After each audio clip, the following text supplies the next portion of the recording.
Alhamdulillah, segala puji dan syukur dipanjatkan kepada Allah Subhanahu wa taala dengan sebanyak-banyak kesyukuran di atas menjadi pilihan oleh Allah Subhanahu wa taala kepada kita pada malam ini.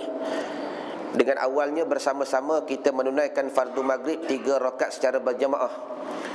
Setelah daripada itu kita bersama-sama melakukan solat sunat awabin yang ataupun diberi nama solat sunat taubat, yang kalau tuan-tuan membaca setengah-setengah buku-buku atau kitab-kitab, kata ulama afdal sunat awabin dilakukan sebanyak 8 rakaat.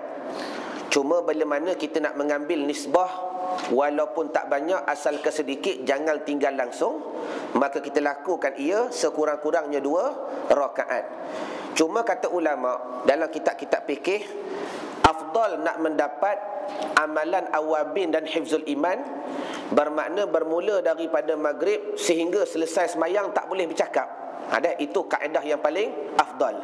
Selepas daripada fardu maghrib 3 rakaat, kita menunaikan solat ba'diyah 2 rakaat. Kemudian kita bersama-sama menunaikan solat sunat awabin 2 rakaat. Setelah daripada itu, alhamdulillah, dengan rahmat daripada Allah Ta'ala, kita menunaikan pula solat sunat hifzul iman 2 rakaat. Apa dia Ustaz hifzul iman tu? Maknanya solat sunat agar dipelihara iman kita. Kerana apa tuan-tuan? Kadang-kadang kalau kita baca buku-buku tentang membicarakan perkara sunat, kita terbaca berkenaan perkara begini, tetapi bila ditanya kepada jemaah, nescaya jawabannya ramai tak pernah buat. Pernah buat tak? Dah. Jadi insya-Allah bermula daripada malam ini dan malam-malam yang seterusnya, begitulah pengajian kita. Artinya kita mempertingkatkan lagi pengajian dengan kita mengaji dengan 2 jenis pengajian. Pertama, pengajian yang berbentuk zahiri, apa dia? Kitab. Yang kedua, pengajian yang berbentuk batini, yakni dengan hati. Artinya jangan tuan-tuan pandang kita berzikir tadi tak mengaji. Salah.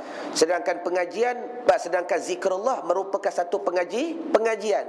Artinya kitab pengajian antara makhluk dengan makhluk, bahkan zikrullah antara pengajian kita dengan Allah. Jadi begitulah rutin tiap-tiap bulan, bermula daripada malam ini dan malam-malam yang seterusnya, dan juga yang telah hamba bawa pada surah-surah yang lain. Setelah daripada itu kita akan berzikir dalam satu zikir yang bernama Tariqatul Ahmadiyah Idrisiyah, yang susu galonya daripada Syekh Said Alinggi daripada Negeri Sembilan. Cuma malam ni telajak pula. Selalu di mana-mana surah habis lebih kurang 8.25. Malam ni pelik, macam mana boleh habis 8.40. Allahumma salli ala Muhammad. Baik. Penambahan amalan kita tuan-tuan bukan berhenti setakat di sini. Bermakna selepas daripada kita mengaji, kemudian kita pakat-pakat menunaikan solat fardu isyak 4 rakaat berjamaah. Setelah daripada itu kita berzikir lebih kurang, kita berdoa, kemudian kita menunaikan solat ba'diyah isyak 2 rakaat. Kalau boleh jangan bertempiaran. Kerana apa? Setelah daripada itu kita nak mengamalkan satu amalan yang Nabi tak pernah tinggalkan akan dia, yang kita lakukan ketika Ramadan sahaja. Habis Ramadan tak buat dah. Sedangkan perkara itu tak pernah ditinggalkan oleh Nabi SAW. Maka mudah-mudahan kita akan menghidupkan pula solat sunat witir berjamaah. Tak banyak 1 rakaat sahaja. Solat sunat ni tuan-tuan, kalau tak larat berdiri boleh duduk. Sama juga seperti mana kita lakukan solat sunat hifzul iman tadi. Tak larat boleh duduk. Sejarahnya, bila mana hamba mula-mula mengaji di pondok rantau arwah Tuan Guru Haji Ali bin Musa di Seliau. Di pondok kami, tiap-tiap Jumaat minggu pertama, kami akan lakukan solat sunat hadiah kepada baginda Nabi SAW. Dan tata cara solat sunat hadiah ni, tiap-tiap 1 rakaat dibaca kulhu sebanyak 100 kali. Semayang kena pegang buah tasbih. Pegang. Masa rukuk baling pula. Saat lagi nak sujud daripada ni ambil pula. Kerana apa? Bila mana dibaca 1 rakaat 100 kali, maka berhajat kepada keletihan. Masa mula-mula hamba ikut budak-budak lama, Allahumma salli ala Muhammad, tak tahan kita berhenti semayang. Walhal budak lama cuik, dia kata, dakwan, kalau tak larat berdiri, duduk. Duduk. Lepas tu dah berasa hilang lenguh, sambung balik berdiri. Ataupun nak terus duduk, tiada masalah. Kerana semayang fardu, tak dapat tidak wajib kita usaha untuk berdiri sekiranya mampu. Tetapi semayang sunat, walaupun mampu berdiri, maka ulama kata tiada masalah duduk. Pahaman ibarat? Ada? Maka begitulah rutin pengajian kita bermula hari ini dan akan datang. Selepas daripada solat isyak 4 rakaat, pakat-pakat berzikir dan berdoa, kemudian menunaikan solat sunat ba'diyah 2 rakaat, kemudian masuk sah balik, kita melakukan solat sunat witir 1 rakaat. Pahaman ibarat? Habis satu. Yang keduanya, tanpa nak panjangkan mukaddimah, kita akan meneruskan dan menghabiskan pengajian kita pada malam ini dengan membicarakan tahsinus solah, bagaimana menyempurnakan bacaan kita dalam sembahyang. Dan hari itu kita berhenti di mana? Tak silap insya-Allah malam ni boleh habis. Tuan Alim. Oh, sudah. Kalau ada pen buku tak boleh jawab, yang tak ada pen buku lagi tak boleh jawab. Allahumma salli ala. Tuan kameraman, jangan duk buat VCD saya nak jual. Ha dah? Ya? Tayar akhir dah habis dah. Sampai salam, bermakna tayar akhir dah habis dah. Dah asyhadu an la ilaha illallah. Baik dah? Baik. Maka mana? Sudah. Allahumma salli ala Muhammad. Bismillahirrahmanirrahim. Baca semua. Ada. Allahu akbar. Allahu akbar. Ada. Biar kita ambil ilmu dari lidah ke lidah, sebagaimana yang diajar Jibril kepada Nabi. Dah. Betul tak betul, nombor 2. Berubah tak boleh berubah, nombor 3. Dah. Sekurang-kurangnya apa yang tuan-tuan ambil pada malam ni ada sandaran, dan apa yang hamba bawa bukanlah yang terbaik. Walhal banyak lagi ulama dan guru-guru di luar yang boleh mengajar lebih baik. Jadi mudah-mudahan apa yang hamba dapat daripada lidah Tok Syekh Pakir Daud, yang diambil daripada Syekh Karim Al-Banjari di Mekah dan sebagainya, sampai kepada lidahnya Nabi SAW. Yang kedua, Fatihah. A'udzu billahi minasyaitonir rajim. Baca.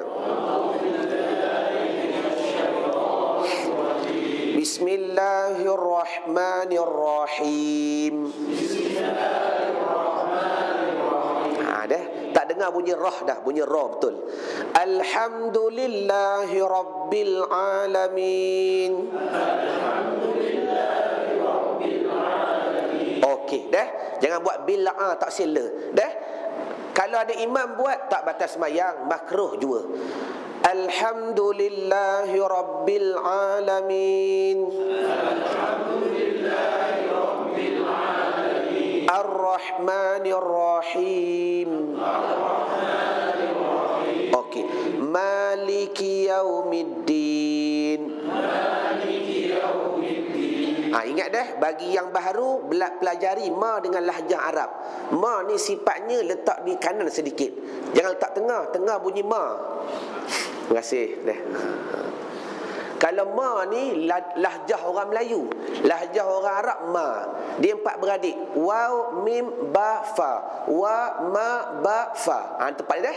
Di kanan lebih. Jadi ma. Maliki yaumiddin. Maliki yaumiddin. Dah? Walau tak banyak, dapat sedikit lahjah Arab pun tak apa dah. Iyyaka na'budu wa jangan tak tengah wa. Dah. Iyyaka na'budu wa iyyaka nasta'in. Iyyaka na'budu wa iyyaka nasta'in. Tak payah duk heruk. Tak payah duk herut. Dah. Dak dia tak buat. Saja nak tunjuk ke dia. Dah. Artinya begini, wa letak di kanan bibir. Kerana beza kaedahnya tuan-tuan dah. Kalau kita letak makhraj wa di tengah, maka tuan-tuan akan terbunyi wa. Kerana akibat pembukaan mulut yang begitu besar. Iyyaka na'budu wa wa ni yang merosakkan bacaan. Sama juga yauma izin. Dah, kalau letak tengah-tengah bunyi mak. Wa ulaika bunyi wa belaka. Puncanya kesalahan perletakan makhraj. Kalau letak di kanan bunyi wa, iyyaka na'budu wa iyya bunyi wa. Tak dengar bunyi hamzah. Dah. Yauma idzin, bukan yauma idzin. Wa ulaika humul lilafi quraish was samaa'i dzatil buruj. Fahaman ibarat? Ya, baik. Iyyaka na'budu wa iyyaka nasta'in. Baca. Ihdinas siratal mustaqim. Siratal ladzina an'amta 'alaihim. Ada seorang dia buat an'am, buang ne tu dah. Dia bukan qalqalah. Huruf qalqalah ada berapa? Baju hijau. Jawab betul, bagi hadiah. Dah, kita bagi hadiah sungguh. Huruf qalqalah ada berapa baju hitam? Hak ditanya jawablah, tak usah hak tak ditanya jawab. Allahumma. Baju biru huruf qalqalah ada berapa? Dah. Ya? 4, apa dia? Sudah. Dah. Jadi minta maaf dah, niat hamba bertanya bukan niat nak merendahkan siapa-siapa atau nak merendahkan tuan-tuan di hadapan sahabat yang lain. Kerana apa? Nak menghidupkan hadis Nabi SAW. Nabi pernah bersabda, wajib ke atas kamu belajar tajwid, dan sekurang-kurang tajwid kamu pada suratul Fatihah. Tak apa dah. Kita boleh hurai tajwid suratul Fatihah lebih kurang sekadar orang awam, maka melepasi kepada hukum semayang. Kerana apa? Fatihah adalah semayang hukumnya wajib. Kalau hukum dalam bismillah Fatihah pun tak boleh hurai, jadi bagaimana mungkin semayang kita selama ini? Inilah yang apa hamba nak bawa kepada tuan-tuan. Tuan Alim, huruf qalqalah ada berapa? Sudah. Dah. Tuan Halim pun tak boleh jawab. Allahumma salli. Kalau nak khoda terbalik dah, hak belakang lagi lah. Sudah. Huruf qalqalah ada berapa? Pakat jawab semua. 5. Apa dia? Kotor baju den. Dah. Qaf ta ba jim dal. Kotor baju den. Bermakna dalam Al-Quran yang boleh melantun cuma 5. Aqqa, atta, ab, aj, ad. Ni saja 5 beradik yang boleh melantun. Selain daripadanya la. Bermakna nun bukan. Jadi artinya siratal ladzina an'am, naik an turun am, jangan dilakukan an'am. Dia bukan sifat dia. Siratal ladzina an'amta 'alaihim. Baca. Ghairil maghdubi 'alaihim waladdallin.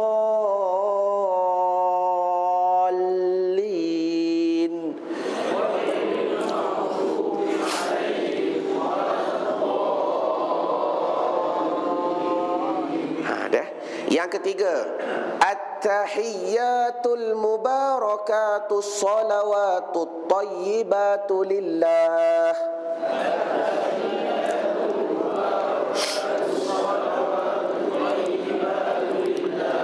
Assalamu alayka ayyuhan nabiyyu wa rahmatullahi wa barakatuh.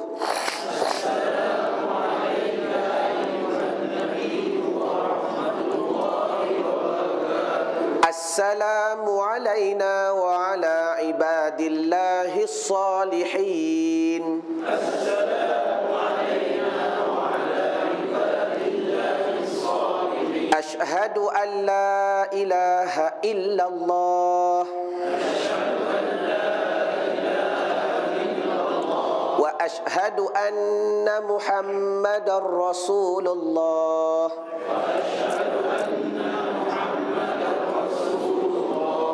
Dengar dah.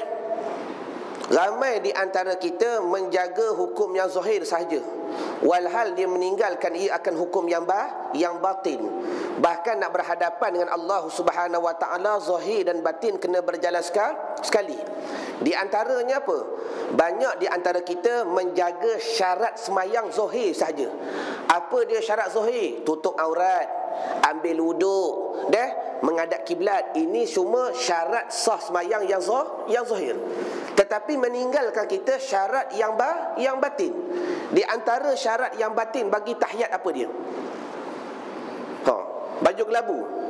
Dalam tahiyat ni ada 4 syarat. Sebab tu mengaji kena buat pen buku. Allahumma dah. Baju kelabu. Apa 4 syarat ketika baca tasyahud? Maaf hamba nak berkata dah, kerana inilah akibat-akibat dan punca-punca yang berlaku bila mana ditanya balik, kenapa semayang aku tak khusyuk, kenapa semayang aku begini, walhal aku semayang lama dah melakukan perkara yang batil, walhal aku semayang lama dah, walhal kenapa duk menipu dan sebagainya. Kerana hakikat semayang itu tak mencapai kepada apa yang dimaksudkan. Di antara asbabnya ini, kita jaga syarat yang zahir, syarat yang batin tak jaga. Baju kuning, apa syarat tasyahud? Sudah. Dah. Baju belang-belang. Baju gamis. Hak ada pen buku pun tak boleh jawab. Allah. Minggu lepas kita cerita dah. 2 minggu lepas. 2 bulan tak datang dah. Allahumma salli ala Muhammad. Syekh baju hijau. Ni anak murid Ustaz Azhar Idroh ni, ahli-ahli belaka ni. Apa dia syarat? Dah, kalau hamba sebut nescaya tuan-tuan boleh menyahut. Yang pertama, lihat. Yang kedua, baca. Yang ketiga, angkat. Yang keempat, tasdik. Inilah yang ramai oleh kita meninggalkan akan dia. Bukan tuan-tuan termasuk hamba sendiri. Dah, kerana kita semayang lama dah, perkara begini yang kita tinggalkan. Ketika baca tasyahud, langsung tiada tasdik pada hati. Apa tasdik? Membenarkan, aku bersaksi tiada Tuhan yang disembah melainkan Allah, wa asyhadu anna Muhammadar Rasulullah. Hati pula berkata, aku bersaksi Nabi Muhammad itu pesuruh Allah. Ini 4 syarat yang ulama kata syarat yang batiniah. Dah, yang tak boleh kita tinggalkan. Kalau tinggal, tak batal semayang, tapi tak sempurna semayang. Sebagaimana aurat. Betul, asalnya wajib tutup aurat. Tapi kalau terdapat beberapa masalah yang menyebabkan kita tak tutup aurat, boleh semayang lagi tak? Ya? Tetap boleh semayang. Dalam kitab Furu'ul Masail, ulama buat kaedah macam mana tata cara saf orang yang semayang bertelanjang. Ada? Dalam kitab fiqh ada. Contoh, kita pergi berperang, kemudian kalah peperangan, kena rompak belaka, habis baju-baju semua diambil, semua pakat-pakat telanjang. Dah, tengah-tengah padang pasir, tuan-tuan nak cari dayung nak cari pohon kayu macam mana? Kalau di hutan boleh cari daun untuk tutup. Dah, atau belah buah nangka ke, isi dia simpan kat tepi, tutup dan sebagainya. Tapi kalau tengah padang pasir, nak cari apa untuk ditutup. Maka ulama kata tetap juga kena semayang berjamaah. Dalam kitab Furu'ul Masail, cuma ulama kata imamnya bukan di hadapan, imamnya bersamaan dengan makmum. Kalau imam duduk di hadapan, kalau imam rukuk sekali lagi, wallahu alam, tuan-tuan faham sendiri dah. Dalam kitab Furu'ul Masail, ulama kata melainkan kelam. Kelam tu apa? Gelap. Dah, kalau gelap gelita, bermakna imam boleh satu setapak di hadapan berbanding makmum. Nak cerita, walaupun tak tutup aurat, tetap boleh lagi semayang, tetapi atas beberapa asbab, walau tak cukup syarat. Begitulah juga masalah tadi. Walaupun selama ni kita tak buat asyhadu an la ilaha illallah wa asyhadu anna Muhammadar Rasulullah, hati tak tasdik, semayang sah, tapi tiada kesempurnaan. Dah, maka bermula pada hari ini minta kekuatan daripada Allah. Ya Allah, aku dah mengaji, beri aku faham, beri aku kekuatan untuk beramal akan dia. Maka ketika angkat tasyahud, tasdik. Tuan-tuan nak beramal ni bukan payah. Ni semua ada buku nota belaka. Sebab buku nota ni tuan-tuan, kaedahnya bukan semata-mata untuk kita menulis. Dah, ketika nak semayang sekali lagi, tuan-tuan letak di hadapan. Inilah amalan yang hamba lakukan begitu lama. Artinya bila kita semayang, letak buku di hadapan. Sekurang-kurangnya bila kita memandang sahaja buku, menjadi peringatan apa yang kita mengaji sekali lagi. Kalau tuan-tuan tak buat kaedah begini, payah kita nak ingat. Dah, bermakna masa nak tasyahud tengok buku, teringat Ustaz Irwan kata dia kena tasdik, maka buat asyhadu an la ilaha illallah, aku bersaksi tiada Tuhan yang disembah melainkan Allah. Tasdik ni di atas pelbagai darajat, di atas maqam masing-masing. Dah, kalau dia syarah tiada Tuhan yang maujud dengan sebenarnya malaikat Allah, betul. Kalau dia syarah tiada Tuhan yang disembah dengan sebenarnya malaikat Allah, betul. Kalau dia syarah tiada Tuhan yang dituju dengan sebenarnya malaikat Allah, betul. Dah, ataupun aku bersaksi tiada Tuhan yang disembah malaikat Allah, betul belaka. Yang itu di atas darajat masing-masing. Cuma kesimpulan, jangan meninggalkan syarat batiniyah. Apa dia? Pertama, lihat. Kedua, baca. Ketiga, angkat. Keempat, tasdik, membenarkan akan dia. Faham makna ibadat?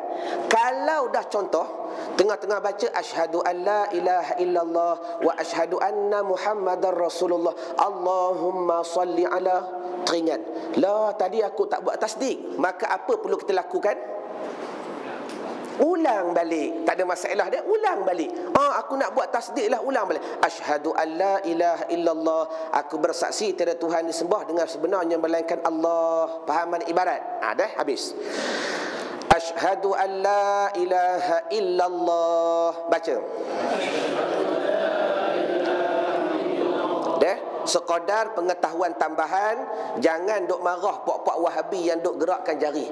Imam Syafi'i kata hukum tahrikul asabi' makruh juga. Tak payah berbalah masalah khilafiyah. Dah? Cuma jangan mendabik dada. Ini rosak hati ni. Dabik dada apa dia?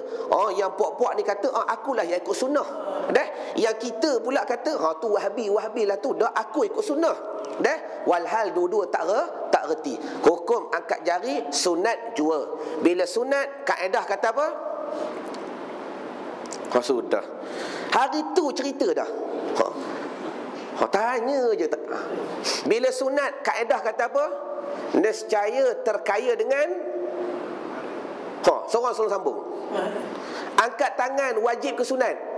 Sunat. Yang wajib lafaz Allahu Akbar wajib, tetapi angkat ni sunat. Maka kaedah bila sunat terkaya dengan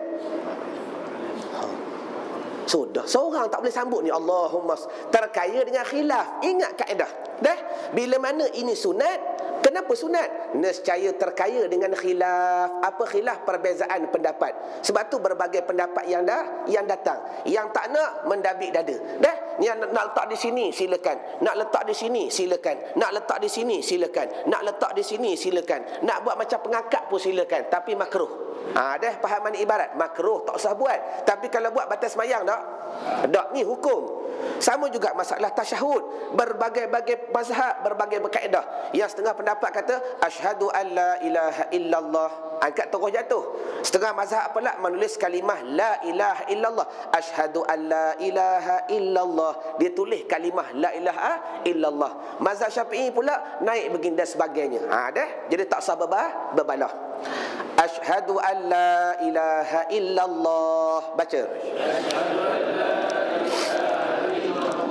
Wa asyhadu anna Muhammadar Rasulullah.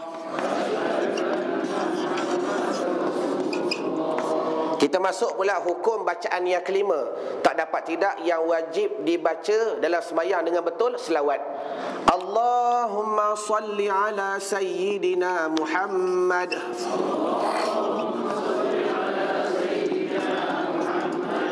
wa ala ali sayyidina Muhammad. Allahumma salli ala sayyidina Muhammad wa ala ali sayyidina Muhammad. Baik, hamba nak mengulang sedikit kali yang ketiga, sekadar pengulangan terakhir. Lepas ni tak ulang dah sebab dah habis dah apa yang kita nak bicarakan. Dah? Hamba mengaji tuan-tuan tentang bacaan yang wajib dalam sembahyang dengan Tok Syekh Pakir Daud. Yang Tok Guru hamba ni duduk di Mekah 30 tahun. Walaupun duduk di Mekah begitu lama, tetapi bila mana balik ke petani buka pondok, bila hamba belajar dengan beliau, Tok Syekh Pakir Daud ni banyak melakukan perkara mencari adat. Apa dia mencari adat? Benda pelik-pelik yang orang lain tak buat, dia buat. Di antaranya Tok Syekh Pakir Daud, kalau dia semayang tuan-tuan, dua perkara dia akan baca kuat dan ulang banyak kali, yang sehingga perkara tu membuatkan hamba jadi was-was. Kata duduk Mekah 30 tahun takkah semayang, was-was. Contoh, kita tertanya-tanya pada hati. Yang pertama, ketika tahiyat, perangai Tok Syekh Pakir Daud ni kalau sembahyang, dahlah mic letak di tengkok, dah. Kemudian satu baca pula kuat, satu masjid pakat dengar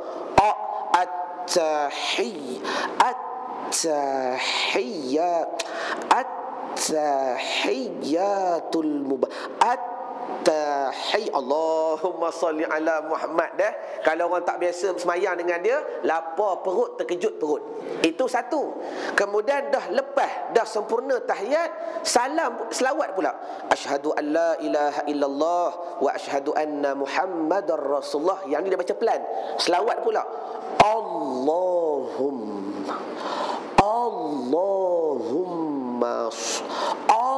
Allahumma salli ala sayyid. Begitulah sifat beliau hari-hari, 5 waktu dan sebagainya. Dah? Yang kadang-kadang tertimbul tanda tanya, kenapa Tok Syekh Fakir buat begini? Dah? Sehingga satu hari terjawab. Beliau pernah berkata, Nabi SAW mengajar sahabat dengan pelbagai cara. Di antaranya dengan cara beri khutbah, di antaranya dengan cara beri kuliah, di antara dengan cara perbuatan. Sebab apa? Kadang-kadang bila kita bawa pada kaedah kuliah, tuan-tuan, inilah yang berlaku. Ada yang bawa pen buku, ada yang tak bawa. Yang bawa pen buku kadang-kadang ingat, ada juga yang bawa pen buku pun tak ingat. Apatah lagi yang tak bawa pen buku. Maka maaf dah, contoh Allahumma salli ala Muhammad, maka Tok Syekh Fakir Daud akan menggunakan medan amalan untuk menceritakan hukum. Dia baca 4-5 kali, bukan dia was-was dah, sengaja nak ajar anak murid. Inilah bacaan yang perlu dijaga. Kerana apa, tuan-tuan? Betul amanah beliau. Dia kata, Wan, mau balik ke Malaysia besok, mau berpijak mana surau, mau berpijak mana masjid, jangan buka kitab melainkan mu selesaikan dahulu 5 perkara: takbir, Fatihah, tahiyat, selawat, salam.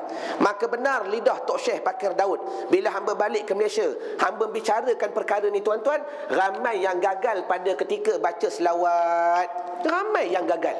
Dah, ini yang menyebabkan rosaknya sembahyang kita, perihal kita tak sedar. Mana yang Tok Syekh Fakir Daud ulang-ulang melihat kepada kita apa yang perlu dijaga. Tengok dah. Yang pertama sekali, Allahumma, jaga. Kalau tuan-tuan nak betul bacaan, maka bermula pada hari ini jaga hukum yang pertama. Mim sabdu, kalau kita belajar tajwid, apa hukum dia? Wajibal gunnah, wajib dengung. Panjang mana? 2 harakat. Baik. Allahumma. Yang kedua yang perlu dijaga, jangan menambah sabdu pada sad. Dah? Ayat tak boleh ditambah, tak boleh dikurang pada sifat, rupa, bacaan dan sebagainya. Ramai yang duk baca Allahumma sal, bunyi mas. Sebab apa? Sedangkan di sad tiada sabdu. Nak ziyadah tak boleh, nak kurang pun tak boleh. Punca, tuan-tuan, yang kita terbaca sad, bukan tuan-tuan sengaja baca akan dia, tidak. Tetapi bila mana tuan-tuan dah buang satu gap di sini, gap ni kata orang putih, orang Melayu kata apa? Jarak, ruang. Dah? Dalam kaedah bacaan tajwid, tiap-tiap satu huruf ni, tuan-tuan, ada ruang-ruang tersendiri. Kalau tuan-tuan ambil curi satu ruang ni, yang asalnya dibaca 2. Tapi kalau tuan-tuan baca satu, ini yang akan menyebabkan dia termasuk kepada ruang yang lain. Itu puncanya duk baca Allahumma sal. Dah? Maka bermula pada malam ini, barang siapa nak baca dengan betul, hidupkan dahulu mim sabdu, panjangkan ia, Allahumma sal, Allahumma sal. Jangan duk baca lagi Allahumma sal. Dah? Banyak duk baca masal. Faham mana ibarat? Baik. Allahumma salli ala sayyidina. Hukum Sayyidina sunat jua. Nak baca pun tak apa, tak baca pun tak apa, tak payah berbalah. Kalau nak baca, 2 bagai. Pertama, Sayyidina dengan wajah mati. Yang kedua, Sayyidina dengan wajah sabdu. Yang keempat, Muhammad wa ala ali. Jaga dah. Pengalaman hamba, selepas kita habis membicarakan ini, kita akan masuk pula peringkat yang kedua, praktikal. Tapi praktikal hamba tak gunakan kuliah maghrib. Bermakna hamba akan minta hari Sabtu atau hari tuan-tuan waktu duha, siapa yang berhajat pakat datang untuk baca seorang-seorang. Dah? Kerana nak beri daripada lidah ke lidah. Dah? Pengalaman hamba, banyak bila mana baca seorang-seorang, kita dengar ada yang baca wa ala alihi. Ni guna mengaji ni. Kadang-kadang tanya semayang berapa lama dah? 40 tahun dah. Kenapa duk baca alihi? Entah ustaz, dia kata, dari dulu lagi saya baca tak ada orang tegur. Ni punca. Dah? Dia baca wa ala alihi. Kalau mengaji bahasa Arab, nak kembali kepada mana domain ni? Dah? Nak nak kata domain halsyan pun tak boleh, sedangkan di hadapan dah ada Sayyidina ataupun Muhammad. Maka buang hi. Wa ala ali sayyidina. Jangan baca wa ala alihi sayyidina. Faham mana ibarat?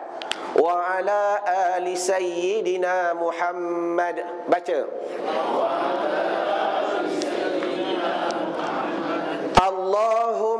Panjang. Allahumma salli ala sayyidina Muhammad. Duk bunyi mas. Allahumma salli ala sayyidina Muhammad. Baik. Hamba dahulu ketika mempraktikalkan bacaan ni, hamba buat seolah-olah sakatun hafifah, seolah saktah yang ringan. Allahumma salli ala peringkat awal, sehingga Allah Ta'ala buka sendiri lidah kita dengan sempurna. Allahumma sall. Dah nak capai kepada peringkat yang tadi, mulakan dengan yang rendah pun tak apa. Sebagai contoh, izhar syafawi asyad, ghairil maghdubi alaihim waladda. Jaga. Kalau tuan-tuan panggil banyak budak-budak hafiz, mereka akan baca begitu. Ghairil maghdubi alaihim waladda. Seperti ada saktah. Alaihim walhal itu bukan saktah. Ulama kata sakatun hafifah, saktah yang ringan. Apa saktah yang ringan? Hukumnya izhar syafawi asyad. Apa izhar syafawi? Mim mati itu dizohirkan syafawi, asyadun dengan bersungguh. Jangan duk baca ghairil maghdubi alaihim waladda. Tak boleh. Dia bukan ikhfa, dia izhar. Tetapi kaedah nak membiasakan bacaan yang betul, dimulakan peringkat yang mudah. Ghairil maghdubi alaihim waladda. Nampak? Baik. So, begitu juga Allahumma salli ala sayyidina Muhammad. Baca.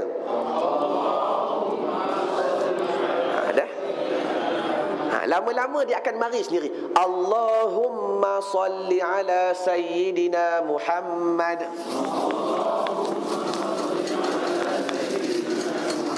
Wa ala ali sayyidina Muhammad.